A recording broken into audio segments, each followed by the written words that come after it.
તો કેમ છો બધા મજામાં ને તમારા બધાનું સ્ટડી ટેલર હાર્દિકમાં ખૂબ જ સ્વાગત છે। આજે આપણે 30 જાન્યુઆરી 2021ના રોજનું ધ હિન્દુનું ગુજરાતીમાં એનાલિસિસ જોઈશું। So I am the Hardik Parmar and let us start our journey towards success. સૌથી પહેલો આર્ટિકલ વાત કરે છે લાલા લજપત રાય વિશે। તો લાલા લજપત રાયનું સિગ્નિફિકન્સ શું છે? લાલા લજપત રાયની જે જન્મ જયંતિ જે છે એ આવી રહી છે, એમની જન્મ જયંતિ એટલે કે એનો હેપી બર્થડે, એમનો જે જન્મદિવસ છે એ આવી રહ્યો છે। જોકે અત્યારે તો એમનું મૃત્યુ થઈ ગયેલું છે। તો આ શું હતા? આ એક ફ્રીડમ ફાઇટર હતા। ફ્રીડમ ફાઇટરને ગુજરાતીમાં શું કહેવાય? સ્વાતંત્ર્ય સેનાની, મતલબ કે ભારતને સ્વતંત્રતા અપાવવા માટે જેમણે લડવાનું કાર્ય કર્યું હતું। તો આપણા સ્વતંત્ર સેનાના એક લડવૈયા હતા। તો એમને શું શું કોન્ટ્રીબ્યુશન યોગદાન આપેલું છે, આ બધી વસ્તુ જોઈશું। આમાંથી વારંવાર ક્વેશ્ચન પૂછાતા હોય છે। અહીંયા લાલા લજપત રાય જોઈ શકો છો, 28 જાન્યુઆરી 1865 આ એમનો જન્મદિવસ છે। 28 જાન્યુઆરીનો દિવસ આપણે એમના જન્મદિવસ તરીકે ઓળખીએ છીએ।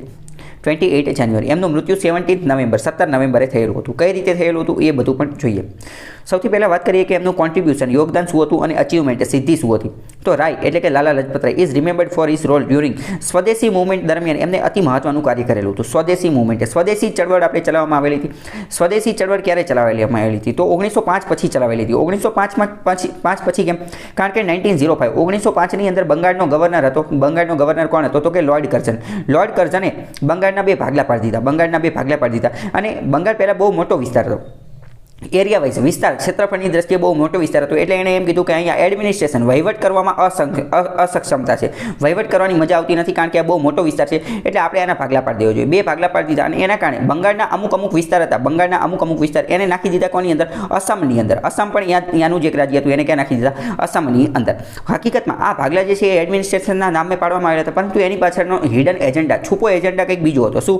એના કારણે એ હિન્દુ અને મુસ્લિમ લોકોને અલગ અલગ કરવા માંગતા હતા। હિન્દુ અને મુસ્લિમ લોકોની એકતા હતા। બંગાળ જે છે હબ હતું। તમે એક વસ્તુ નોટ કરશો તો તમને ખ્યાલ આવશે કે મોટાભાગના એજ્યુકેશનલિસ્ટ, ભણેલા ગણેલા લોકો જે છે એ બંગાળમાંથી જ આવેલા હતા। મોટાભાગના ક્રાંતિકારી લોકો જે છે એ પણ બંગાળમાંથી જ આવેલા હતા। એટલે કે ભારતની જે આ સ્વતંત્રતા સેનાની અંદર ક્રાંતિકારી લોકો લપ કરવાની હોય, બધું બાજવાનું હોય, અંગ્રેજો સામે બાદ ભેળવાની હોય, તો એ બધા મોટાભાગના લોકો જે આ જે ક્રાંતિકારીઓ જે છે ક્યાં બંગાળથી આવેલા હતા। અને એમાં પણ હિન્દુ મુસ્લિમની પણ એકતા હતી। એટલે અંગ્રેજોએ એવી કોશિશ કરેલી કે બંનેને બાટી દેવામાં આવે, ભાગલા પાડી દેવામાં આવે। એટલે હિન્દુ અને મુસ્લિમના ભાગલા પડે એવી રીતે અડધા પ્રદેશ હતા બંગાળના, એને ક્યાં નાખી દીધા? અસમની અંદર નાખી દીધા। તો એના વિરોધમાં આપણે શું કરેલું? એના વિરોધમાં આપણે તો એ બંગાળના લોકોએ એ ભાગલાનો ને એ બધાનો વિરોધ કર્યો અને સ્વદેશી મૂવમેન્ટ, સ્વદેશી ચળવળની રચના કરી। એમને એમ કીધું કે આપણે જે છે એ અંગ્રેજોની કંઈ વસ્તુ જોતી નથી, આપણે બધી વસ્તુ શું કરીશું? સ્વદેશી બનાવીશું, બધી વસ્તુ સ્વદેશી છે। જેવી રીતે અત્યારે આપણે કહીએ છીએ આત્મનિર્ભર, બધું ભારતમાં જ બનાવી દઈએ છીએ, એ કંઈ નવી વસ્તુ નથી। એ 1905ની અંદર ત્યાં સ્વદેશી ચળવળ ચલાવી દીધી, બરાબર? કે આપણે અંગ્રેજોનું કંઈ વાપરવાનું નહીં, આપણે બધું પોતાની વસ્તુ જ વાપરવાની। તો સાથે સાથે હવે આપણું જ પોતાનું જ વાપરવું છે, તો એમનું એજ્યુકેશન, એમનું શિક્ષણ જે છે એનો પણ બોયકોટ કરવો પડે, એનો પણ પ્રતિષેધ કરવો પડે। તો એની માટે આપણે ખુદની એજ્યુકેશન ઇન્સ્ટિટ્યુશન, પોતાની ભારતની શૈક્ષણિક સંસ્થાઓનું પણ ચાલુ કરેલી હતી। એટલે લાલા લજપત રાયનું એમાં પણ અહમ યોગદાન હતું, એમને ભારતમાં શિક્ષણ માટે પણ યોગદાન આપેલું હતું। He became the follower of Dayanand Saraswati. એ દયાનંદ સરસ્વતી જે છે એમના ફોલોઅર બની ગયા હતા, એમના ફોલોઅર્સ એટલે કે એમના શિષ્ય બની ગયેલા હતા। દયાનંદ સરસ્વતી નામ યાદ આવે એટલે તરત તમને એક વસ્તુ યાદ આવી જોઈએ, એનો ગુજરાત સાથે સંબંધ છે। કેમ? કારણ કે દયાનંદ સરસ્વતીનો જન્મ ગુજરાતના મોરબી જિલ્લાના ટંકારામાં થયેલો હતો। કયા? મોરબી જિલ્લાના ટંકારામાં, મોરબીમાં એમનો જન્મ થયેલો હતો। હી ફાઉન્ડર દયાનંદ સરસ્વતી જે છે એ એમને આર્ય સમાજની સ્થાપના કરેલી હતી। આર્ય સમાજની સ્થાપના જે છે એ એમને લાહોરમાં કરેલી હતી। કઈ જગ્યાએ કોણે કરેલી હતી? એ લાલા લજપત રાયે નથી કરી, એ તો દયાનંદ સરસ્વતીએ કરી હતી। પરંતુ દયાનંદ સરસ્વતીને એક શિષ્ય કોણ હતા? તો કે એ હતા લાલા લજપત રાય।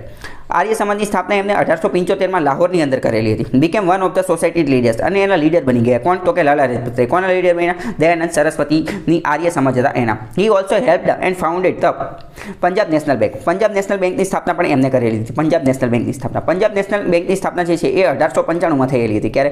1895ની અંદર, 1895ની અંદર। It is one of the oldest bank, એ ભારતની એક જૂની બેંક છે। 1885ની અંદર લાલા લજપત રાય દ્વારા દયાનંદ એંગ્લો વૈદિક સ્કૂલ જે છે એની પણ રચના કરવામાં આવેલી। દયાનંદ એંગ્લો વૈદિક સ્કૂલ કઈ જગ્યાએ? લાહોરની અંદર રચના કરવા, and remained a committed educationalist throughout his life. તો લાલા લજપત રાયનું યોગદાન ખૂબ મહત્વનું હતું। અહીંયા તમે એક વસ્તુ સમજો કે લાહોરનો અહીંયા વારંવાર જિક્ર આવે છે, તો લાહોર બાબતે તમે શું યાદ રાખી શકો? પહેલાં તો મેં તમને કીધું 1875માં આર્ય સમાજની સ્થાપના લાહોરમાં થયેલી હતી। બીજું, દયાનંદ એંગ્લો વૈદિક કોલેજની સ્થાપના પણ લાહોરમાં થયેલી હતી। આગળ પણ એકવાર આપણે લાહોરને જાણીશું, તો એવી રીતે બધા ફેક્ટ યાદ રાખો। બીજી એક 3 જણાની ત્રિપુટી હતી, લાલ બાલ અને પાલ। એ લાલ બાલ અને પાલ કોણ હતા? તો એક તો લાલા લજપત રાય, બાલ ગંગાધર તિલક અને બિપિન ચંદ્રપાલ, આ ત્રણેયની ત્રિપુટી હતી. આ જે છે એમને માંગણીમાં એ બધામાં વિશ્વાસ નતા રાખતા. એમનું એવું કહેવાનું હતું કે આપણે અંગ્રેજો સામે મારી અને બાજીને લડીને એવી રીતે જ લઈ લેવું જોઈએ, એમની સાથે ફાઇટિંગ કરી અને જે છે એ આપણે સ્વરાજ જે છે એ લેવાનું છે, એમનું એવું માનવાનું થતું હતું. અને આ ત્રણેય દ્વારા કહેલું હતું કે સ્વદેશી ગુડ્સ, સ્વદેશી વસ્તુઓનો આપણે ઉપયોગ કરીશું અને માસ એજ્યુકેશન એટલે કે મોટા પ્રમાણમાં આપણે અંગ્રેજોનો વિરોધ કરીશું. મેઇન વસ્તુ શું હતી કે સ્વદેશી ચળવળ, આપણે સ્વદેશી જ લેવાનું છે, બધી વસ્તુ પોતાની જ વાપરવાની. કારણ કે બ્રિટનની ઇકોનોમીને ફાયદો ક્યાંથી થતો હતો? કારણ કે ભારતમાંથી જે કાચો માલ રો મટીરિયલ્સ લઈ જતા હતા, બ્રિટનમાં જઈ અને અહીંયા મશીનોમાં એને બનાવી લાવતા હતા અને ભારતમાં પાછો એને વેચતા હતા. તો હવે જો આપણે ખરીદવાનું જ બંધ કરી દેવું તો ઇકોનોમી એમની પડી ભાંગશે અને ઈસ્ટ ઇન્ડિયા કંપનીને નુકસાન ને એવું બધું થશે. એટલે આ સ્વદેશીનું આખું આવેલું હતું. પાર્ટીશન ઓફ બેંગલ 1905, 1905માં લોર્ડ કર્ઝને શું કરેલું હતું તો કે ભાગલા પાડી દીધેલા હતા. કોના? બંગાળના ભાગલા પાડી દીધા હતા. He founded the Indian Home Rule League. અમેરિકાની અંદર આ જે લાલા લજપતરાય જે છે એને અમેરિકાના ન્યુયોર્કની અંદર 1917ની અંદર ઇન્ડિયન હોમ રૂલ લીગની સ્થાપના કરેલી હતી. તો પ્રશ્ન પૂછે છે ઇન્ડિયન હોમ રૂલ લીગની અમેરિકામાં ન્યુયોર્કમાં કોણે સ્થાપના કરી? તો કે Lala Lajpat Rai. He was elected president Indian National કોંગ્રેસના સ્પેશિયલ સિઝન કોલકાતાની અંદર 1920ની અંદર 1920ની અંદર કોલકાતાની અંદર સ્પેશિયલ સિઝન આયોજન કરવામાં આવેલું હતું. કોનું? તો કે ઇન્ડિયન નેશનલ કોંગ્રેસનું. ઇન્ડિયન નેશનલ કોંગ્રેસની સ્થાપના 1885માં થઈ. તો એના પ્રેસિડેન્ટ તરીકે લાલા લજપતરાય પ્રમુખ પદ જે છે એના અહીંયા બિરાજમાન રહેલા હતા. Which saw the launch of Mahatma Gandhi's non cooperation movement. બરાબર. અને આ સિઝનની અંદર હતી 1920ની આ સિઝનની અંદર મહાત્મા ગાંધીજી દ્વારા બાપુ દ્વારા નોન કોઓપરેશન મૂવમેન્ટ એટલે કે અસહયોગની જે ચળવળ હતી, અસહયોગનું આંદોલન એ લોન્ચ કરવામાં આવેલું. અસહયોગની આંદોલન જે છે એમાં પણ કંઈક સ્વદેશી આંદોલન જેવું જ હતું. એમાં શું હતું? એમાં પણ એવું હતું કે નોન કોઓપરેશન, આપણે અંગ્રેજોને કોઓપરેટ નહીં કરવી, એને સહયોગ આપીશું નહીં. એ જો કોઈ પણ કાર્ય કરતા હશે આપણે એનું થોડું એમાં એમને સહયોગ નહીં આપીએ. બરાબર. આપણે એમની પાસેથી ભણીશું નહીં, એમને સહયોગ આપીશું નહીં. થોડી ઘણી રીતે શું સ્વદેશી આંદોલન, સ્વદેશી મૂવમેન્ટ સાથે સંબંધિત હતો. નોન કોઓપરેશનનો મતલબ શું? અંગ્રેજોને આપણે કોઈ પણ રીતે સહયોગ આપવાનો જ નથી, કોઓપરેટ કરવાનું જ નથી. જ્યારે સ્વદેશી મૂવમેન્ટની અંદર શું હતી કે આપણે માત્ર સ્વદેશી વસ્તુ જ વાપરવાની. તો આ તમને ખ્યાલ આવ્યો હશે. પ્રશ્ન ઘણી બધી વાર આ પ્રશ્ન પૂછાય છે કે આ નોન કોઓપરેશન મૂવમેન્ટ કોણે લોન્ચ કરેલી હતી? તો કે ગાંધીજીએ. કઈ જગ્યાએ લોન્ચ કરેલી હતી? તો કોંગ્રેસના સ્પેશિયલ સિઝનની અંદર 1920ની અંદર કોલકાતાની અંદર લોન્ચ કરેલી હતી. બીજી વાત કરીએ કે ધ પેટ્રિયોટ ડાઇટ. પેટ્રિયોટ એટલે કે દેશભક્ત. પેટ્રિયોટ ઇંગ્લિશના પેપરની અંદર આ પ્રશ્ન પૂછે છે કે પેટ્રિયોટ એટલે કે દેશભક્ત કોણ હતા? તો કે લાલા લજપતરાયનું મૃત્યુ થઈ ગયેલું હતું. કઈ જગ્યાએ? લાહોરની અંદર 1928ની અંદર કે જ્યારે એ સાયમન કમિશનની રેલી આવેલી હતી એના લીડર હતા. સાયમન કમિશનનો વિરોધ કરવાના લીડર કોણ હતા? તો એ હતા લાલા લજપતરાય. તો એમની ઉપર લાઠીમારો થયો એટલે કે લાઠીચાર્જ કરવામાં આવેલો અને એમના માથા ઉપર લાકડી વાગી ગઈ, એના કારણે એમનું મૃત્યુ થઈ ગયું.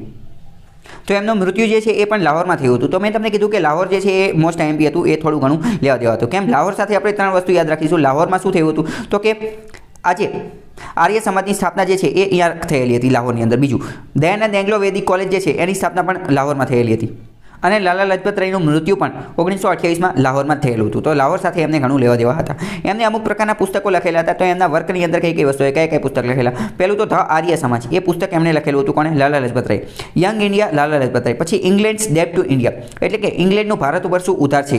ઇવોલ્યુશન ઓફ જાપાન, જાપાનનું કઈ રીતે ઉત્ક્રાંતિ છે. ઇન્ડિયાઝ વિલ ટુ ફ્રીડમ, ભારતનો વિલ કેવું છે એટલે કે ભારતનો ઉદ્દેશ્ય કેવો છે. Message of the Bhagavad Gita, આ એક મોસ્ટ આઈએમપી બુક હતી. Message of the Bhagavad Gita. Political future of India, problem of national education in India, the depressed classes and the travelogue. એમને અમેરિકાની અંદર જે ગયેલા હતા એનો ટ્રાવેલોગ એટલે કે ઇતિહાસ, અહીંયા જે યાત્રા કરેલી હતી એના વિશે પણ એમને લખેલું હતું. તો આ બધું કાર્ય એમને કરેલું હતું. હવે આપણે અત્યારે વાત કરેલી હતી અને ટોપિક આવેલો હતો સ્વદેશી મૂવમેન્ટ. તો સ્વદેશી મૂવમેન્ટ વિશે આપણે થોડી વાત કરી લઈએ. ઇતિહાસનો મોડર્ન હિસ્ટ્રીનો આ ટોપિક જોઈ લઈએ. તો આનો ઉદ્દેશ્ય શું હતો? તો કે remove power of British empire. British સામ્રાજ્ય જે બ્રિટનનું સામ્રાજ્ય હતું ભારત ઉપર, એની જે સત્તા હતી એને રિમૂવ કરવાનું, એને કાઢી નાખવાનો આપણો ઉદ્દેશ્ય હતો. It was aim to impose economic contest એટલે કે આર્થિક દ્રષ્ટિએ આપણે જે છે એ બ્રિટનને પગભર જે છે એને આપણે તોડવાની કોશિશ કરીશું. કારણ કે મેં તમને કીધું કે બ્રિટનનું રેવન્યુ આવક જે છે એ ભારતમાંથી આવતી હતી. જો ભારત બ્રિટનની બધી વસ્તુ ખરીદવાનું જ બંધ કરી દે તો એ એમને ઇકોનોમિક આર્થિક દ્રષ્ટિએ મોટો ફટકો પડે. એની માટે આપણે શું કરીશું? સ્વદેશી ચળવળ. બધી વસ્તુ સ્વદેશી જ વાપરવાની. કાપડ ને એ બધું એમનું વાપરવાનું નહીં. મુખ્ય એમનો વેપાર શેનો હતો? તો કે કાપડ ઉદ્યોગ હતો એમનો. બ્રિટનનો કયો હતો? કાપડ ઉદ્યોગ. તો કે આપણે એમનું કાપડ ને એ બધું નહીં વાપરવાનું, આપણું ખુદનું વાપરવાનું. Its primary aim was to boycott British product. British product, બધી બ્રિટિશ પ્રોડક્ટ રહી એનો ઉપયોગ કરવાનો નહીં, એને બોયકોટ કરવાનો, એનો પ્રતિષેધ કરવાનો. Only consume products that are produced in, માત્ર ભારતીય પ્રોડક્ટનો જ ઉપયોગ કરવાનો. This moment was started to improve the economic growth of country. આના કારણે શું થશે કે બ્રિટનની ઇકોનોમી પડી ભાંગશે અને ભારતની ઇકોનોમી પગભર થશે, એ થોડી આગળ આવશે. મેન્સની અંદર આ પ્રકારનો એક ક્વેશ્ચન પૂછાઈ શકે. અને બિપિન ચંદ્રની જે મોડર્ન હિસ્ટ્રીની બુક જે છે એમાં પણ ચેપ્ટર 10ની અંદર આ પ્રશ્ન આવેલો છે. તો આ પ્રશ્ન મેન્સમાં પૂછાઈ શકે. કેવો? One of the important aims of the સ્વદેશી movement was the building of the parallel and independent system of national education. એટલે કે જ્યારે આપણે આ સ્વદેશી મૂવમેન્ટ સ્વદેશી ચળવળ ચલાવેલી હતી તો એ વસ્તુ તો સાચી, પરંતુ એની સાથે સાથે આપણો એક બીજો ઉદ્દેશ્ય પણ હતો કે આપણે આ સ્વદેશી મૂવમેન્ટ સ્વદેશી ચળવળની સાથે સાથે એની પેરેલલ હતી આપણે એક સ્વતંત્ર નેશનલ એજ્યુકેશન સિસ્ટમ એટલે કે રાષ્ટ્રીય લેવલની શિક્ષણ વ્યવસ્થા જે છે એને પણ તૈયારી કરીએ. કેમ? કારણ કે તમને ખ્યાલ હશે કે ભારતની અંદર પહેલાં ગુરુકુલ સિસ્ટમ હતી. ભારતની અંદર પહેલાં નાલંદા અને તક્ષશિલા એવી વિદ્યાલયો હતી, પરંતુ એ બધી તો બંધ થઈ ગયેલી હતી. એ બધી સિસ્ટમ બંધ થઈ ગયેલી હતી. અંગ્રેજો આવ્યા એટલે આપણે મોડર્ન એજ્યુકેશન તરફ વળી ગયેલા હતા. આપણને શું ઇંગ્લિશ એજ્યુકેશન એ બધું મળતું હતું, પરંતુ સ્વદેશી ચળવળની સાથે સાથે એક બીજી એ વસ્તુ પણ હતી કે આપણે ઇન્ડિપેન્ડન્ટ સ્વતંત્ર રીતે નેશનલ એજ્યુકેશન તરફ આગળ વધીએ. તો એની માટે તમારું શું કહેવાનું થાય છે કે આ એનો એક ઇમ્પોર્ટન્ટ એમ્સ હતો, ઉદ્દેશ્ય હતો કોનો? સ્વદેશી મૂવમેન્ટનો. તો એના વિશે 250 શબ્દમાં લખવાનું છે. તમે લખવાની કોશિશ કરજો. હું તમને થોડો ડેટા આપવાની કોશિશ કરીશું. પહેલાં તો તમને એ ખબર હોવી જોઈએ કે નેશનલ એજ્યુકેશનનો મતલબ શું, અને આ જે સ્વદેશી મૂવમેન્ટ હતી એને ક્યાં પહોંચવાનું હતું, એનો વિચાર શું હતો, સ્ટેપ્સ આના અંતર્ગત કયા કયા પગલાં ભરવામાં આવેલા હતા ભારતની અંદર એજ્યુકેશન માટેના સ્વદેશી ચળવળ, અને આની લિમિટેશન શું હતી એ આપણે થોડું ઘણું સમજવાની કોશિશ કરીએ. બરાબર? તો હવે જો એ સમજવાની Swadeshi movement concentrated on developing Indian nationalism. Swadeshi મૂવમેન્ટનો મુખ્ય ઉદ્દેશ્ય એક બીજો એ પણ હતો કે ભારતની અંદર રાષ્ટ્રવાદની ભાવના આવે અને બ્રિટિશ એમ્પાયર જે છે એનો પાવર એને સત્તામાંથી કાઢી નાખવામાં આવે, અને ઇકોનોમિક દ્રષ્ટિએ, આર્થિક દ્રષ્ટિએ, પૈસા ટકાની દ્રષ્ટિએ એમને વેપાર થવા દેવામાં ન આવે. કોનો વેપાર ન થાય? ઈસ્ટ ઇન્ડિયા કંપનીનો, બ્રિટનનો વેપાર ન થાય. નેશનલ એજ્યુકેશનનો મતલબ શું? નેશનલ એજ્યુકેશનનો મતલબ એ સમજીએ. નેશનલ એજ્યુકેશનનો મતલબ એ કે ભારતની અંદર શિક્ષણ જે આપવામાં આવે એ વર્નાક્યુલર લેંગ્વેજની અંદર આપવામાં આવે, એટલે કે ભારતની પ્રાદેશિક ભાષાઓની અંદર આપવામાં આવે. બધા પ્રદેશની અલગ અલગ ભાષા હોય તો એની અંદર આપવામાં આવે. ઇંગ્લિશની અંદર, મોડર્ન લેંગ્વેજની અંદર આપવામાં આવે નહીં. તો એને આપણે શું કહીશું? National education. પછી બીજું, it was aimed at curbing the existing defects in British education system.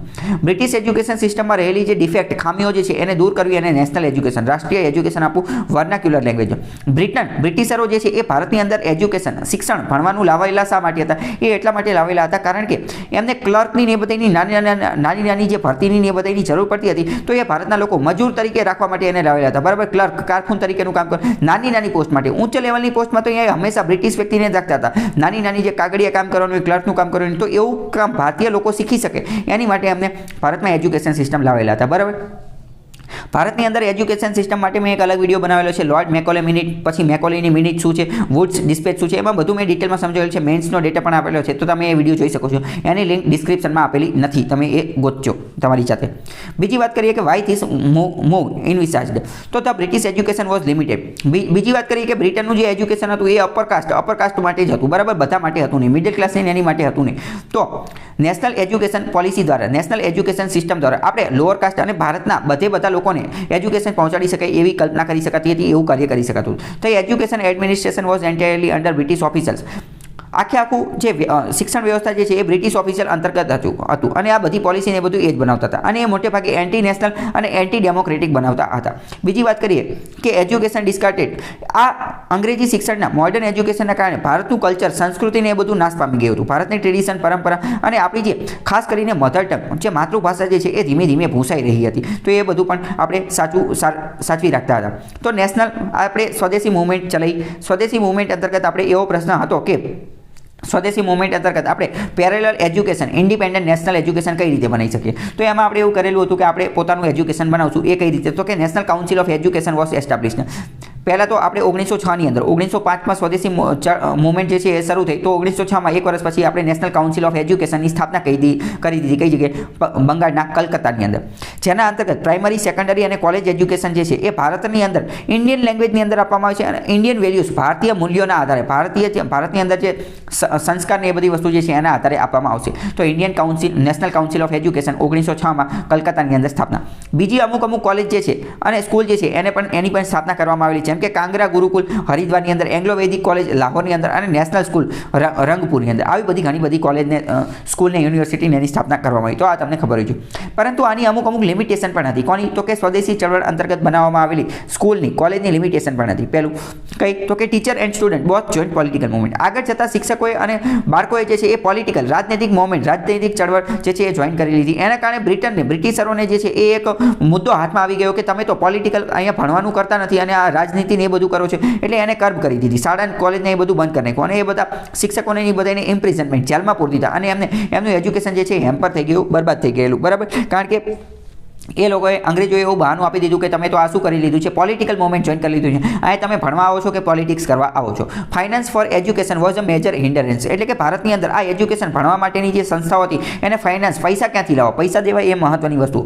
Amount collected was less, એટલે જેટલા પૈસા ભેગા કરવામાં આવતા હતા એ ઓછા હતા અને કોઈ ગ્રાન્ટ ને એવું કંઈ મળતું નહોતું, કારણ કે અંગ્રેજો તો કંઈ ગ્રાન્ટ આપશે નહીં, બરાબર, એ પણ વાંધો હતો. પછી policy of suppression by British government weakened the movement, બ્રિટનની સરકાર દ્વારા બ્રિટનની પોલિસી એવી બધી હતી કે જે આ બધી એજ્યુકેશન પોલિસીને એ બધાને સપ્રેસ કરી દીધી હતી, કે એમને દબાણ આપતી હતી. તો difference in opinion of primary leaders, ભારતની અંદર તે ઘણા બધા એવા નેતાઓ હતા કે જે બધાને આઈડિયોલોજી, વિચારસરણીની અંદર, ઓપિનિયનની અંદર, મંતવ્યની અંદર અલગ અલગ વિચારો હતા. એક વર્ગ હતો એ એવું કહેતો હતો કે આપણને મોડર્ન એજ્યુકેશન, ઇંગ્લિશ એજ્યુકેશન મળવું જોઈએ, જ્યારે બીજો વર્ગ એવું કહેતો હતો કે આપણને વર્નાક્યુલર લેંગ્વેજની અંદર એજ્યુકેશન મળવું જોઈએ. તો આજે નેશનલ એજ્યુકેશનની આપણે વાત કરીએ છીએ એ તો વર્નાક્યુલર લેંગ્વેજ, મધર ટંગની અંદર ભાષા આપવાની વાત કરતા હતા. તો જે બીજા મોડર્ન લેંગ્વેજનો વિરોધ કરતા હતા તો એ બંને વચ્ચે વિરોધ હતો. તો ભારતની અંદર તે ભાગલા પડેલા હતા. બીજી વાત કરીએ transferring the subject of education under control of Indian ministers by the government of India act 1990 weakened the intensity of movement. 1919નો જે ગવર્મેન્ટ ઓફ ઇન્ડિયા એક્ટ આવેલો હતો એના અંતર્ગત શું નક્કી કરવામાં આવ્યું હતું કે એજ્યુકેશન, શિક્ષણનો સબ્જેક્ટ, શિક્ષણનો જે વિષય જે છે એ ઇન્ડિયન મિનિસ્ટરના હાથમાં આવી ગયેલો હતો, ઇન્ડિયન મિનિસ્ટરના. એના કારણે પણ ઘણી બધી વસ્તુ વીક થઈ ગયેલી હતી. અત્યારે પણ ભારતની અંદર 7મી અનુસૂચિમાં 3 અલગ અલગ લિસ્ટ આપેલા છે. એવી જ રીતે 1919 જે છે એમાં પણ જે આ એજ્યુકેશન, શિક્ષણનો વિષય જે છે એ ઇન્ડિયન મિનિસ્ટર પાસે આવી ગયેલો હતો. તો આ બધી વસ્તુ તમને થોડી ઘણી ખબર હોવી જોઈએ. નેશનલ એજ્યુકેશન મૂવમેન્ટ બેનિફિટેડ, આના કારણે ફાયદો થયેલો હતો. નેશનલ એજ્યુકેશન કોને? સ્વદેશી ચળવળને ફાયદો થઈ ગયેલો હતો. આના કારણે નેશનલ લેંગ્વેજ અને બેઝિક એજ્યુકેશન વિશે લોકોને ખબર પડી ગયેલી હતી. પછી ઘણી બધી BHU, જામિયા મિલિયા ઇસ્લામિયા યુનિવર્સિટી, તો કે બિહાર વિદ્યાપીઠના અમુક જે ઇન્સ્ટિટ્યૂટ જે છે, સંસ્થાઓ, એની પણ સ્થાપના થયેલી હતી. તો આવો આન્સર જે છે એ તમે લખી શકો છો. બીજું હવે જો અહીંયા તમે એક બીજી વસ્તુ સમજીએ, what were the aims of the swadeshi and boycott movement. સ્વદેશી અને બોયકોટ, આ જે પ્રતિષેધ કરવાનો હતો, વિરોધ કરવાનો હતો, એ બધી મૂવમેન્ટનો ઉદ્દેશ્ય ને એ બધું શું હતું. તો એનું બેકગ્રાઉન્ડ આપણે થોડું સમજવાની કોશિશ કરીએ તો મેં તમને કીધું 1905માં બંગાળના ભાગલા પાડેલા હતા. કોણે? તો કે લોર્ડ કર્ઝને. તો હવે અહીંયા થોડી સમજવાની કોશિશ કરીએ. ધ સ્કીમ, આ જે ભાગલા પાડવાની સ્કીમ જે છે એ હકીકતમાં તો 1896માં જ લોન્ચ થયેલી હતી. 1896માં તે એક વ્યક્તિએ આ વિચાર રજૂ કરી દીધેલો હતો. એ કયો વ્યક્તિ હતો? તો કે sir William ward. Sir William ward. પ્રશ્ન પૂછે છે કે સૌ પ્રથમ બંગાળના ભાગલા પાડવાનો વિચાર કોણે રજૂ કર્યો હતો? તો સર વિલિયમ વોર્ડ. અને આ જે ભાગલા કઈ રીતે પડશે એની સ્કીમ જે છે, ભાગલાની સ્કીમ, એ કોણે પબ્લિશ કરેલી હતી? તો H.H. રિસ્લી, ત્યાંના હોમ સેક્રેટરી હતા, ગૃહ સચિવ, એણે આ સ્કીમ રજૂ કરેલી હતી. 1903ની અંદર આ બનાવેલી હતી. અને સૌ પ્રથમ તો 1896માં સર વિલિયમ વોર્ડે જ આ વાત કહી દીધેલી હતી. હવે જો અહીંયા આપણે સમજવાની કોશિશ કરીએ. અત્યારે જે છે એ બંગાળ આટલું છે. અત્યારે આ બંગાળ આ છે, અહીંયા તમે આ બંગાળ જોઈ શકો છો. બંગાળ જે છે એની સીમા લાગે છે કોની? બાંગ્લાદેશ સાથે. પરંતુ પહેલા બંગાળ એટલું નહોતું. પહેલા કંઈ બંગાળ આટલું જ નહોતું. પહેલા બંગાળ બહુ મોટું હતું. બહુ મોટું એટલે કેટલું? તો કે ઉત્તર પ્રદેશનો અમુક એરિયા અને આ આખો બાંગ્લાદેશનો આખો એરિયા, ઓડિશાનો અમુક એરિયા, ઓડિશાનો, આ બિહાર, ઝારખંડ, આ બધા આ આખું જે છે બાંગ્લાદેશનો આખો એરિયા, એ બધું કોની અંદર આવતું હતું? બંગાળની અંદર આવતું હતું. એટલે બંગાળ પહેલાં ખૂબ મોટી ટેરેટરી હતી. અને બીજી મહત્વની વસ્તુ આપણે જોઈએ કે અંગ્રેજો જે ભારતની અંદર ફાવી ગયા હતા, ઇકોનોમિક દ્રષ્ટિએ અને બધી દ્રષ્ટિએ અંગ્રેજોએ ભારતને ગુલામ બનાવેલું હતું. તો એની પાછળનું કારણ પણ એ જ હતું, કારણ કે અંગ્રેજોની પાસે એક સોનાની ચીડિયા હતી બંગાળ. કેમ? કારણ કે બંગાળ એક કુદરતી બંદર હતું. ત્યાંથી મોટા ભાગનો વેપાર થઈ શકતો હતો. અહીંયા શું હતું? બંદર, પોર્ટ હતું. તો એના કારણે શું થતું? મોટા ભાગનો વેપાર થતો હતો.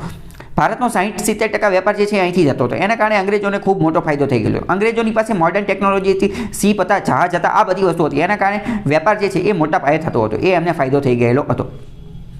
જો આ બંગાળનો મેપ આપણે જોઈ શકીએ છીએ 1905 થી 1911ની વચ્ચે, 1905 થી 1911ની વચ્ચે. જો તો અહીંયા બંગાળ છે. હવે જો અત્યારે પણ આપણે જોવાની કોશિશ કરીશું તો અહીંયા આપણને ખ્યાલ આવશે કે આ વેસ્ટ બેંગોલ જે છે, વેસ્ટ બેંગોલ, આ પશ્ચિમ બંગાળ, એની આસામ સાથે સરહદ લાગે છે. આસામ સાથે ટેરેટરી લાગે છે, બરાબર, એની સાથે સરહદ ધરાવે છે. તો એ સમયે વાત કરેલી કે આપણે બંગાળને જે છે એ ભાગલા પાડી દેવી અને બંગાળના અમુક વિસ્તાર ક્યાં નાખી દઈએ? આસામની અંદર. તો આવી રીતે ભાગલા પાડેલા હતા. આ બંગાળ, આ ઈસ્ટર્ન બંગાળ અને આસામ, અમુક જિલ્લા જે છે કે જે પહેલાં આખું બંગાળ હતું એને અડધા આસામની અંદર નાખી દીધા, એવી વાત કરેલી હતી. જો પહેલાં જૂનો નકશો જે છે એને પણ તમે જોઈ શકો છો કે જૂના નકશા અંતર્ગત જે બંગાળ જે છે, આ બંગાળ છે, આ બંગાળ અને ઈસ્ટ બેંગલ અને આસામને એ બધું તમે જોઈ શકો છો. ઓકે, હવે બેકગ્રાઉન્ડ શું હતું એ સમજવાની કોશિશ કરીએ. Though the Bengal was parted 1905માં એનું ભાગલા પડેલા હતા, પરંતુ territories of Bengal were long been under the consideration British government. Lord કર્ઝને એના વિશે વાત કરેલી હતી. હવે આ ભાગલા વિશે થોડી વાત કરીએ તો અહીંયા તમને ખ્યાલ આવશે કે એડમિનિસ્ટ્રેશન, વહીવટના બહાને આ ભાગલા પાડવામાં આવેલા હતા. ચિત્તાગોંગ, ઢાકા અને માયનસિંગ નામના જે વિસ્તાર હતા બંગાળના, એને ક્યાં ટ્રાન્સફર કરવામાં આવેલા હતા? આસામના. તો મોસ્ટ ઇન્ડિયા તમે યાદ રાખી લેજો. ચિત્તાગોંગ, ઢાકા અને માયનસિંગ આ ક્યાં ટ્રાન્સફર કરવામાં આવેલા હતા? બંગાળની અંદર બંગાળમાંથી આસામમાં ટ્રાન્સફર કરેલા હતા. તો આ બધી વસ્તુ તમને ખબર હોવી જોઈએ. હવે બીજો મહત્વનો આર્ટિકલ જોઈએ તો villages celebrates its newborn daughters. ભારતની અંદર મહિલાઓનું સ્થાન અને ખાસ કરીને તો પુત્રીનો જ્યારે જન્મ થાય તો એને એક રીતે સોશિયલ ઇવિલ તરીકે માનવામાં આવે છે, એને એક રીતે સામાજિક દૂષણ માનવામાં આવે છે. લોકો જ્યારે પણ પુત્રીનો જન્મ થાય પોતાના ઘરે તો એને એક રીતે લાયબિલિટી સમજે છે, એને એક રીતે દેણું સમજે છે કે હવે આ પુત્રીનો જન્મ થઈ ગયો, આવું ક્યાં થઈ ગયું. તો આવી બધી માનસિકતા જે છે એ દૂર કરવાની જરૂર છે. આની માટે સરકાર ઘણી બધી કોશિશ કરી રહી છે કે પુત્રીઓને પણ પુત્રોની સમાન રીતે એટલે કે ગર્લને પણ બાળકીને પણ બાળક જેટલું તે સમાન મહત્વ આપવામાં આવે એવી બધી કોશિશ કરી રહી છે. તો એક ગામ આવેલું છે. કયું ગામ? તો કે હરિદાસપુર. હરિદાસપુર ગામ ક્યાં આવેલું છે? તો ભારતનું એક રાજ્ય છે તેલંગાણા. તેલંગાણા રાજ્યની અંદર હરિદાસપુર ગામની અંદર એક મહત્વનો કોન્સેપ્ટ છે. ત્યાં શું કરે છે? ત્યાં એ ગામની અંદર, કયા ગામની અંદર? હરિદાસપુરની અંદર જો કોઈ પણ નવી બાળકીનો જન્મ થઈ જાય તો તરત જ એને સેલિબ્રેટ કરવામાં આવે છે, એનું આયોજન કરવામાં આવે છે. તો આ એક ખૂબ સારી વસ્તુ કે આ અન્ય રાજ્ય માટે પણ અન્ય લોકો પણ કે જે સામાજિક દૂષણની અંદર જઈ રહ્યા છે, કે જે લોકો લડકીને છોકરીને એક સમસ્યા માને છે, એની માટે આ એક સબક છે કે આવી રીતે પણ થઈ શકે છે. તો હરિદાસપુરની અંદર એક રિમોટ વેજ દૂરવર્તી વિલેજ છે, અહીંયા સેલિબ્રેટ કરવામાં આવે છે. કઈ રીતે? તો કે બધા આખા ગામની અંદર સ્વીટ્સ મીઠાઈ વાંચવામાં આવે છે અને લાઇટિંગ લેમ્પ્સ દીવાને એવું બધું જગાવવામાં આવે છે. ધીસ ચેન્જ ઇન એટીટ્યુડ, આને એક રીતે બિહેવિયર ચેન્જ કહી શકાય. શું કહી શકાય? બિહેવિયર ચેન્જ કહી શકાય. એટલે કે લોકોના વિચારની અંદર પરિવર્તન આવવું જોઈએ. કારણ કે હવે જે લોકોના દિમાગની અંદર એમની માનસિકતામાં તેવું મગજમાં જેવું ફિટ થઈ ગયેલું છે કે લડકી, છોકરી, ગર્લ જે છે, બાળકી જે છે એ બોજ છે. તો એમના મગજમાંથી પહેલાં તો આ વિચાર જે છે કાઢવો પડશે. જે જૂના જમાનાના લોકો જે છે એમાંથી આ વિચાર કાઢવો પડશે. અહીંયા તમારે એક વસ્તુ એ પણ સમજવાની છે કે અમુક સમાજના લોકો એ લડકીને આ બોજ શા માટે સમજે છે? તો ઘણી બધી વાર અમુક સમાજની અંદર એવી માન્યતા છે કે જ્યારે એ છોકરીના લગ્ન થાય તો એ લગ્ન દરમિયાન એને ઘણું બધું સોનું ને ઘણો બધો દહેજને કેટલી બધી વસ્તુ આપવાની હોય છે, ઘણી બધી વસ્તુ આપવાની હોય છે. એના કારણે એ લોકો જે છે બોજ સમજતા હોય છે. અને ઘણી બધી વાર એવું થતું હોય છે કે છોકરીના જે લગ્ન જે છે એ લગ્ન કરતાં તે લગ્ન થઈ જાય પછી એનું દેણું ભરતા તે એના જે માતા પિતા જે છે એને ઘણી બધી સમસ્યા થતી હોય છે, એટલે એને બોજ સમજતા હોય છે. બરાબર. તો પહેલાં તો એનું મુખ્ય કારણ આપણે સમજીએ તો આજે દહેજની આ બધી વસ્તુ જે છે લગ્ન સમયે આજે પૈસાની ને એની લેતી દેતીને એ બધું થાય એને રદ કરવું જોઈએ. કારણ કે લોકો જે મેઇન વસ્તુ તો બાળકીને જે આ સમજતા હોય બોજ, એનું એક કારણ આ પણ છે, એક કારણ તો આ પણ છે. ઓકે, તો આ તમને ખ્યાલ આવી ગયો છે. બીજી વાત કરીએ તો હરિદાસપુર તેલંગાણાનું એક રાજ્ય છે કે જ્યાં પંચાયતના ઇફોર્ટ દ્વારા આ જે છે એ કરવામાં આવે છે. શું? તો કે ગર્લ ચાઇલ્ડનો સેલિબ્રેશન કરવામાં આવે છે, એને ઉજવવામાં આવે છે. આખું ગામ એને ઉજવે છે. સરકારે પણ ઘણા બધા કોશિશ કરેલી છે. અહીંયા મહત્વનો મુદ્દો શું છે? પરીક્ષામાં આ પ્રશ્ન અલગ અલગ રીતે પૂછાઈ શકે. તો કે ગર્લ ચાઇલ્ડ જે છે એને પ્રોત્સાહન આપવું જોઈએ. સરકારે પણ બેટી બચાવો બેટી પઢાઓ યોજના જે છે એ લોન્ચ કરેલી છે. પછી સુકન્યા સમૃદ્ધિ યોજના લોન્ચ કરેલી છે, જેના અંતર્ગત સેવિંગ એકાઉન્ટ એ બધું ચલાવવામાં આવે છે. તો આ તમને થોડી ઘણી અંદાજ હોવો જોઈએ. અને થોડા સમય પહેલાં તે નેશનલ ગર્લ ચાઇલ્ડ ડે આપણે ઉજવવામાં આવેલો. તો નેશનલ ગર્લ ચાઇલ્ડ ડે તો મોસ્ટ ટાઈમ પ્રશ્ન પૂછે છે કે રાષ્ટ્રીય ગર્લ ચાઇલ્ડ ડે ક્યારે ઉજવવામાં આવે છે? તો દર વર્ષે 24 જાન્યુઆરીએ ઉજવવામાં આવે છે. શા માટે? કારણ કે 24 જાન્યુઆરીના દિવસે તે આપણે જે છે આ બેટી બચાવો બેટી પઢાઓ જે છે એ અભિયાન લોન્ચ કરેલું હતું. ક્યારે? 2015ની અંદર લોન્ચ કરેલું હતું. 2015ની અંદર જો અહીંયા કીધેલું છે. અને એનો જન્મદિવસ એ આપણે ક્યારે? આ 24 જાન્યુઆરીએ લોન્ચ કરેલું હતું. એટલે એને આપણે આ નેશનલ ગર્લ ચાઇલ્ડ ડે કહીએ છીએ. અને આ વર્ષની વાત કરીએ 2021ની અંદર, તો 2021ની અંદર પંજાબ દ્વારા month of the girl child તરીકે ઉજવવામાં આવેલું છે. તો આ તમને ખબર હોવી જોઈએ. બીજી હવે સુકન્યા સમૃદ્ધિ યોજનાની પણ થોડી વાત કરી લઈએ. તો આ સેવિંગ યોજના છે, સ્મોલ ડિપોઝિટ સ્કીમ. ડિપોઝિટ સ્કીમનો મતલબ શું? ડિપોઝિટ સ્કીમનો મતલબ કે દર મહિને આમાં થોડા ઘણા પૈસા ભરવાના હોય. હવે તમે એવું સમજો કે હું તમને એમ કહું તમારે દર મહિને 100 રૂપિયા આપવાના, તો દર મહિને 100 રૂપિયા આપી તો 12 મહિનાના 1200 રૂપિયા થઈ જાય. બરાબર. તો 12 મહિના એક વર્ષના 1200 રૂપિયા થઈને હું તમને એમ કહું હું તમને વર્ષ પછી 1500 રૂપિયા પાછા આપીશ. બરાબર. તો તમને 300 રૂપિયાનો ફાયદો થયો. એવી રીતે તો આને સ્મોલ ડિપોઝિટ દર મહિને અથવા દર અમુક સમયગાળો નક્કી કરેલો થોડીક પૈસા જે છે જમા કરવાના, એમાં સરકાર વ્યાજ ને એ બધું આપે. તો બેટી બચાવો બેટી પઢાઓ અંતર્ગત આ સુકન્યા સમૃદ્ધિ લોન્ચ કરવામાં આવી છે, જેમાં સેવિંગ એકાઉન્ટ લોન્ચ કરવામાં આવે. ઓછામાં ઓછું પ્રીમિયમ જે છે 250 રૂપિયાનું ભરી શકીએ ઓછામાં ઓછું. પણ એ કોણ ખોલાવી શકે? તો 10 વર્ષથી નાની બાળકી હશે, 10 વર્ષની નાની બાળકી એ જ ખોલાવી શકે. 10 વર્ષથી મોટી હોય તો એનું એકાઉન્ટ ઓપન થઈ શકે નહીં. બરાબર. પછી 250 ઓછામાં ઓછા રૂપિયા ભરવાના, એ બધી વસ્તુ. અને મેક્સિમમ ઓફ 1.5 લાખ સુધીના જે છે એ ડિપોઝિટ વધુ 1.5 લાખ રૂપિયા જમા કરી શકે, એનાથી વધુ નહીં. અને આ એકાઉન્ટ ક્યાં ખોલાવવામાં આવે? તો કોઈ પણ પોસ્ટ ઓફિસની અંદર આ જે છે એ ખાતું ખોલાઈ શકે, અથવા બેંકની અંદર પણ ખાતું ખોલાઈ શકે. કોઈ પણ બેંકની અંદર પણ ખાતું ખોલાઈ શકે. તો account will remain operative for 21 વર્ષ. જ્યાં સુધી બાળકી જે છે જેનું ખાતું ખોલે છે, લેડીઝ ગર્લનું ખાતું ખોલે એ 21 વર્ષની થાય ત્યાં સુધી એનું ખાતું જે છે એ ચાલુ રહે છે. અને જ્યારે એ 18 વર્ષની થાય ત્યારે પણ એમાંથી પૈસાને બધું ઉપાડી શકે છે. પછી આનો મુખ્ય ઉદ્દેશ to meet the requirement of. હવે જો આના કારણે જ્યારે ઘણી બધી વાર ગર્લ છોકરી જે છે એ હાયર સ્ટડીઝ માટે ઉચ્ચ અભ્યાસ માટે એને બહાર જવાનું હોય તો એના પૈસાને એ બધું પણ આની અંદરથી મળી શકે છે. કારણ કે આ સેવિંગ એકાઉન્ટની અંદર પૈસા એ જ્યારે એને બહાર જવાનું થાય તો એ તો 12મા ધોરણ પછી બહાર જવાનું થાય તો ત્યારે એના જે છે 17 વર્ષ કરતાં ઉપર થઈ ગયું હોય તો ત્યારે આ એકાઉન્ટની અંદર ઘણા બધા પૈસા ભેગા થઈ ગયા હોય. માની લો કે 9 વર્ષની ઉંમરે ખાતું ખોલાયું હોય તો ત્યાં સુધીમાં ઘણા પૈસા ભેગા થઈ ગયા હોય તો એની હાયર સ્ટડીમાં મેરેજમાં એ બધામાં કામ આવી શકે છે. બીજો મહત્વનો આર્ટિકલ જોઈએ તો ડીએનએ ટેકનોલોજી વિશે વાત કરે છે. આ અતિ મહત્વનો ટોપિક છે સાયન્સનો, ડીએનએ ટેકનોલોજી. હવે જો આની માટે શું સમજવાનું છે, 2019ની અંદર એક બિલ આવેલું હતું. એક બિલ એટલે કે એક ખરડો આવેલો હતો. આ હજી બિલ જ છે. બિલ ક્યાં આવે? લોકસભાની અંદર આવે, રાજ્યસભાની અંદર આવે, વિધાનસભાની અંદર આવે, કોઈ પણ અલગ અલગ જગ્યાએ આવે, બરાબર. વિધાનસભા અને લોકસભામાં ખાસ કરીને આવે. તો આ ડીએનએ બિલ જે છે, ડીએનએ ટેકનોલોજીનું બિલ, એ લોકસભામાં આવેલું હતું. હજી સુધી એ બિલ છે, ખરડો છે. ખરડો જ્યારે પાસ થઈ જાય અને રાષ્ટ્રપતિ એની ઉપર સહી કરે ત્યારે એ શું બની જાય? ત્યારે એ એક્ટ બની જાય, એટલે કે ત્યારે એ કાયદો બની જાય. તો હજી સુધી આ બિલ છે, એક્ટ બનેલું નથી. હજી સુધી આ ખરડો છે, કાયદો બનેલો નથી.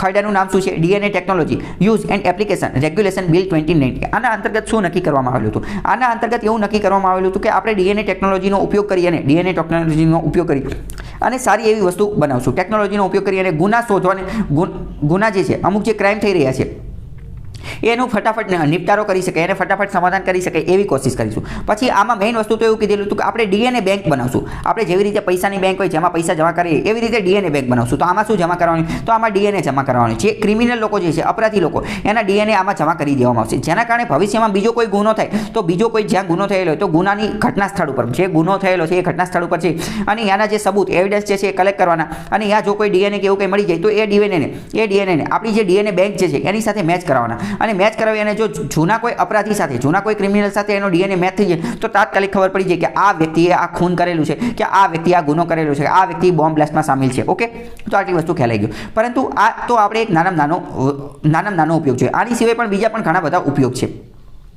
એ બધા માટે ભારત સરકારે શું કીધું કે ડીએનએ ટેકનોલોજીનો યુઝ અને એપ્લિકેશન ઉપયોગ કઈ રીતે કરવો એની, પરંતુ આની અંદર અમુક નિયંત્રણ પણ લગાવવું જરૂરી છે. તો એની માટે સરકારે 2019માં ખરડો લાવેલો હતો. હજી એક ખરડો જ છે, કાયદો બનેલો નથી. તો અત્યારે આ મુદ્દો શા માટે ચર્ચામાં છે કે 2019-20નું છે તો અત્યારે તો એનું આ AIMII અને CPI આ જે બે પાર્ટી જે છે એણે આનો વિરોધ કરેલો છે. પાર્લામેન્ટરી સ્ટેન્ડિંગ કમિટીમાં એવું કીધેલું છે કે આ બિલ જે છે એનો વિરોધ કર્યો છે. એનો વિરોધ કરવા માટે એવું કીધેલું છે કે આ બિલ જે છે પહેલાં તો એ પ્રાઇવસીનો અધિકાર એનું ઉલ્લંઘન કરે છે. જે નિજતાનો અધિકાર જે KS પુટ્ટાસ્વામીમાં 21 અંતર્ગત ફંડામેન્ટલ રાઇટ કીધેલું છે એનું ઉલ્લંઘન કરે છે. અને બીજું એવું કીધેલું છે કે આ ડીએનએ બિલ બનાવે છે, ડીએનએ અંતર્ગત ડીએનએ બેંક બનાવવામાં આવશે તો આના કારણે જાતિવાદ, સંઘવાદ, આ જે સંપ્રદાયવાદ જે છે એને ઉત્તેજન મળશે. હિન્દુ મુસ્લિમના ભાગલા પડી જશે, દલિત લોકો, મુસ્લિમ લોકો આને વધારે દબાવવામાં આવશે, વધારે કૂચડવામાં આવશે. તો એવું શા માટે થશે એ આપણે થોડું સમજવાની કોશિશ કરીએ. તો આના કારણે એવું થશે કે ડીએનએ બેંકની અંદર તો બધા લોકોના ડીએનએ ભેગા કરવામાં આવશે, બરાબર, બધા લોકોના ડીએનએ. તો આના કારણે જે દલિત લોકોના ડીએનએ, મુસ્લિમ લોકોના ડીએનએ, આદિવાસી લોકોના ડીએનએ છે એ બધાને કલેક્ટ કરવામાં આવશે, સ્ટોર કરવામાં આવશે. બધે હકીકતમાં તો બધાને કરવામાં આવશે, પરંતુ ખાસ કરીને આવા લોકોના ડીએનએને લઈ અને એને ટાર્ગેટ કરવામાં આવશે. એમની ઉપર જાતિવાદનો ને એ બધાનો શિકાર થઈ જશે એવો આ વિરોધ કરવામાં આવેલો છે. એટલે આ ચર્ચામાં છે. વિરોધને શું લેવા થાય છે એ આપણું મહત્વનું કારણ હોતું નથી. એ તો વિરોધ કરવાનું એ એમનું કામ છે. What are the main concern એટલે કે આ બિલની અંદર મહત્વની ચિંતાઓ કઈ કઈ છે? તો બિલની અંદર મહત્વની વસ્તુ તો શું કીધું? આ બિલમાં એવું પ્રાવધાન કરવામાં આવ્યું છે કે આપણે ડીએનએ બેંક બનાવશું. એ ડીએનએ બેંકની અંદર ડીએનએ સેમ્પલ જે છે એને સ્ટોર કરશું, અલગ અલગ લોકોના ડીએનએ સેમ્પલિંગ એન્ડ પ્રોફાઇલિંગ એટલે કે ડીએનએ સેમ્પલ આપણે એના સ્ટોર કરશું તો એનું ડીએનએ પ્રોફાઇલ બની જશે. ભારતના નાગરિકોનું શું, સિટીઝનનું શું બની જશે? DNA profile. જેવી રીતે આપણું ફેસબુકમાં પ્રોફાઇલ હોય જેમાં આપણી બધી માહિતી હોય, અથવા ઇન્સ્ટાગ્રામમાં પ્રોફાઇલ આપણી માહિતી હોય, જન્મ તારીખને, નામને, ઈમેલ આઈડી, મોબાઈલ નંબરને, તો એવી રીતે આ ડીએનએ પ્રોફાઇલ બનાવશે કે જેમાં એ વ્યક્તિનું ડીએનએ કયા પ્રકારનું છે, 23 જોડ જે છે તો એ કઈ કઈ છે, એડિનિન, થાઇમિન ને, ગોઆનિન ને, સાઇટોસિન એ બધા વિશે માહિતી આપેલી હશે. ઓકે, તો આના કારણે શું થશે? કોઈ પણ ક્રાઇમ થયેલો છે કે રિપોર્ટ, કોઈ વ્યક્તિ ગાયબ થઈ ગયેલો છે, રિપોર્ટેડ મિસિંગ, અથવા તો કોઈ અનઆઇડેન્ટિફાઈડ લાશ હશે, અનઆઇડેન્ટિફાઈડ બોડી, તો આ બધાની ફટાફટ જે છે એ તપાસને એ બધું કરી શકાશે. તો એ તમને ખબર હોવી જોઈએ. પરંતુ આની સાથે અમુક ડર રહેલો છે. કયો ડર રહેલો છે? કે આ કાયદાથી કુડ બી યુઝડ, આના કારણે કાસ્ટ અને કમ્યુનિટી બેઝડ પ્રોફાઇલ, આના કારણે શું થઈ શકે? કદાચ એવું બની શકે કે ડીએનએ બેંક જ્યારે બનાવાતી હશે ત્યારે એ બેંક જે છે એ બેંકની અંદર બધાનું પ્રોફાઇલ બનાવવાનું હશે તો જાતિના આધારે બધાનું વર્ગીકરણ કરવામાં આવે અને એવું કંઈ કે આ ડિપાર્ટમેન્ટ જે છે, આ ડિપાર્ટમેન્ટની અંદર માત્ર હિન્દુ ધર્મના લોકો જે છે એ જાતિના ડીએનએ જે છે એનું પ્રોફાઇલ જ અહીંયા મળશે. અહીંયા જે છે એ ક્રિશ્ચિયન ધર્મનું જ મળશે, અહીંયા મુસ્લિમ ધર્મનું તે, અહીંયા પારસી ધર્મનું તે. તો જાતિ અને ભારત એક સેક્યુલર બિન સાંપ્રદાયિક દેશ છે તો આવું યોગ્ય નથી. એટલે આવું થઈ શકે છે ડીએનએ બેંકની અંદર, ડીએનએ પ્રોફાઇલ જ્યારે બનાવવાના હશે ત્યારે. ઓકે, તો આ એક ડર રહેલો છે, એ આ બિલની અંદર કન્સર્ન, ડર રહેલો છે. બીજું, The bill runs afoul with the standard set in the Puttaswamy case. બીજી વસ્તુ કે આના કારણે લોકોની જે પ્રાઇવસી, નિજતા જે છે એનું હનન થઈ રહ્યું છે. જે કેસ પુટ્ટાસ્વામી કેસની અંદર સુપ્રીમ કોર્ટે કીધું કે 21 અંતર્ગત ફંડામેન્ટલ રાઇટ છે તો એનું પણ હનન થઈ રહ્યું છે. તો બે કન્સર્ન તો અત્યારે આપણે જોઈ લીધું.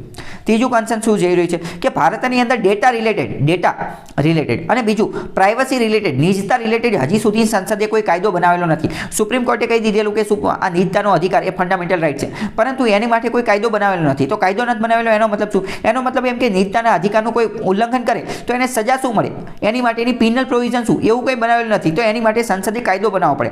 કાયદા અંતર્ગત બધું વ્યવસ્થિત લખવું પડે કે પ્રાઇવસીનું જો ઉલ્લંઘન થશે તો આ સજા થશે, એની અંદર આવી જોગવાઈ રહેશે. પ્રાઇવસી કોને ગણવાની એ પણ લખવાનું, કે કઈ પ્રાઇવસીના અલગ અલગ પ્રકાર એ પણ લખવું પડે. એક્સ્ટ્રીમ લેવલની પ્રાઇવસી, તો એના માટે સરકારે કાયદો બનાવવો પડે. એ હજી સુધી બનાવેલો નથી.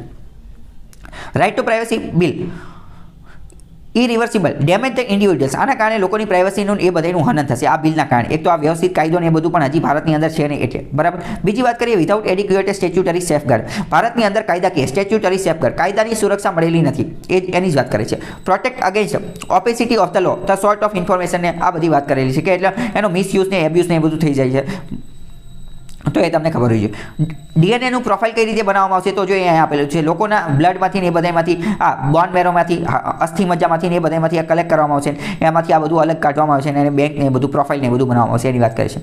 આ બિલની થોડી હાઇલાઇટની વાત કરીએ તો આ મોસ્ટ ટાઈમ છે, પરીક્ષા પ્રિલિમ્સ લેવલની પરીક્ષામાં પૂછાઈ છે કે ડીએનએ બિલ 2019માં આવેલું હતું, DNA technology regulation and uses application bill 2019 એનું પ્રાવધાન શું હતા. હકીકતમાં મોટે ભાગે તો બિલમાંથી પ્રશ્ન નથી પૂછાતા, પરંતુ આ બિલ વારંવાર ચર્ચામાં રહેતું હોય છે અને સાયન્સ સાથે સંબંધિત છે, તો કદાચ આમાંથી પ્રશ્ન પૂછી શકાય છે. અને અથવા તમે અત્યારે યાદ રાખી લેશો તો આ બિલ જ્યારે ખરડો બનશે પછી તો બિલ અત્યારે ખરડો છે, તો જ્યારે કાયદો બની જશે, એક્ટ બની જશે, તો ત્યારે તો એમાંથી પ્રશ્ન પૂછવાની શક્યતા વધી જશે. તો અત્યારે વાંચી લીધું હશે તો ફાયદો થઈ જશે. આ બિલમાં પહેલાં તો એવું કીધું છે કે ડીએનએ બેંક બનાવવામાં આવશે, ડીએનએ ડેટા બેંક.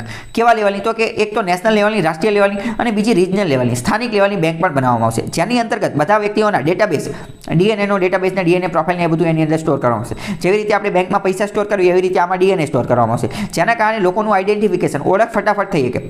સસ્પેક્ટ કોઈ જે શંકા હોય આપણે કોઈ વ્યક્તિ ઉપર, પોલીસને કોઈ વ્યક્તિ ઉપર, તો એનું ફટાફટ થઈ જાય. કોઈ વ્યક્તિ ખોઈ ગયો તો એને ગોતવામાં મદદ થાય, બરાબર. અનઆઇડેન્ટિફાઈ, ઘણી બધી વાર અનઆઇડેન્ટિફાઈ લાશ મળતી હોય, પોલીસને ઘણી બધી એવી લાશ મળતી હોય કે જે અનઆઇડેન્ટિફાઈ હોય, તો એ ફટાફટ મળી શકે. તો એની માટે આ વસ્તુને સારી રીતે સમજવા માટે તમે આ એક મૂવી જોઈ શકો છો. આ એક મૂવી છે એજન્ટ સાઈ શ્રીનિવાસન અત્રેયા, બરાબર. આ એક ખૂબ સારું મૂવી છે કે જેમાં આ બધી વસ્તુને ખૂબ સારી રીતે સમજાય છે. હકીકતમાં ડીએનએની વાત નથી કરતું, પરંતુ ડીએનએની જેવી જ વાત કરે છે. ડીએનએની વાત નથી કરતું, પરંતુ ડીએનએ જેવી જ વાત કરે છે. અહીંયા હવે ડીએનએનું ફૂલ ફોર્મ પણ આપણે જાણી લઈએ. ડીએનએનું ફૂલ ફોર્મ શું છે? ડીઓક્સીરિબોન્યુક્લિક એસિડ. ડીઓક્સીરિબોન્યુક્લિક એસિડ. આ મૂવી પણ તમને સારું છે, ટાઈમ મળે તો જોઈ લેજો.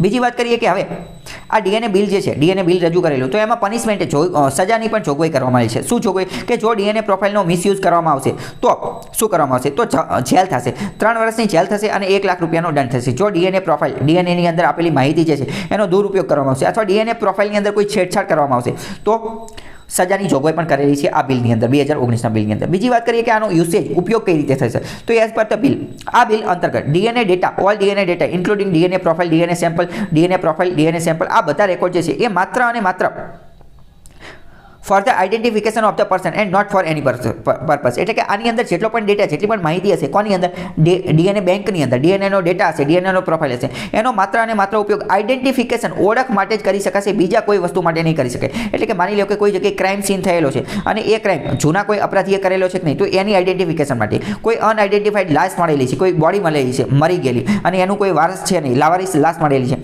તો એની માટે પણ આ આઇડેન્ટિફિકેશન માટે કરી શકાશે, બીજા કોઈ માટે કરી શકાશે નહીં.